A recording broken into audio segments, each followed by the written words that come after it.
ದಾವಣಗೆರೆ ಜಿಲ್ಲೆಯಲ್ಲಿ ಒಟ್ಟು ಇವತ್ತು ದಾವಣಗೆರೆ ಜಿಲ್ಲೆಯಾದ್ಯಂತ ಜನಸಂಖ್ಯೆ 10 ಜನ ಇದ್ದಾರೆ.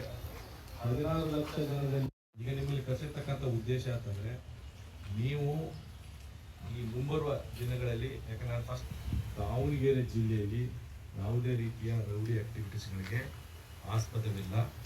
ಮತ್ತು ಅದರ ಜೊತೆಗೆ ಹಬ್ಬಗಳು ಬರ್ತಾ ಇದ್ದಾವೆ. ಮುಂದಿನ ದಿನಗಳಲ್ಲಿ ಕಾನೂನು ಸುವ್ಯವಸ್ಥೆಗೆ ಭಂಗ ತರ್ತಕ್ಕಂಥ ಏನಾದರೂ ಚಟುವಟಿಕೆಗಳಲ್ಲಿ ಯಾರಾದರೂ ಭಾಗವಹಿಸಿದರೆ ಖಂಡಿತವಾಗ್ಲೂ ನಿರ್ದಾಕ್ಷಿಣ್ಯವಾಗಿ ಕ್ರಮಗಳನ್ನು ನಾವು ಕೈಗೊಳ್ತೇವೆ.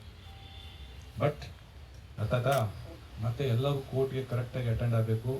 ನೀವು ಕರೆಕ್ಟಾಗಿ ಕೋರ್ಟ್ಗೆ ಅಟೆಂಡ್ ಆಗಿ ಏನು ಕಾನೂನಿನ ಕ್ರಮ ಇದೆ ಅದನ್ನು ನೀವು ಪಾಲನೆ ಮಾಡಿದರೆ ನಿಮಗೂ ಒಳ್ಳೆಯದು, ಮತ್ತು ಎಲ್ಲ ಪೊಲೀಸ್ ಇಲಾಖೆಗೂ ಕೂಡ ಒಳ್ಳೆಯ ಹೆಸರು ಬರುತ್ತೆ. ಸೊ ಅದಕ್ಕೋಸ್ಕರ ಈ ಹಬ್ಬಗಳ ದಿನಗಳಲ್ಲಿ ಯಾವುದೇ ರೀತಿಯ ಅಹಿತಕರ ಘಟನೆ ನಡೆಯದಾಗೆ ನಿಮ್ಮೆಲ್ಲರೂ ಜವಾಬ್ದಾರಿ ಇದೆ. ಮತ್ತು ನಾವು ಹೆಂಗಂತಂದರೆ ಒಳ್ಳೆಯವರಿದ್ದರೆ ಒಳ್ಳೆಯವರು, ಕೆಟ್ಟಿದ್ರೆ ಕೆಟ್ಟ. ಇರೋ ಜನ ಕೆಟ್ಟ ಜನ ಇದ್ದಾರೆ, ಕೆಟ್ಟಿದ್ದರೆ ನಡ್ಕೋತೀವಿ.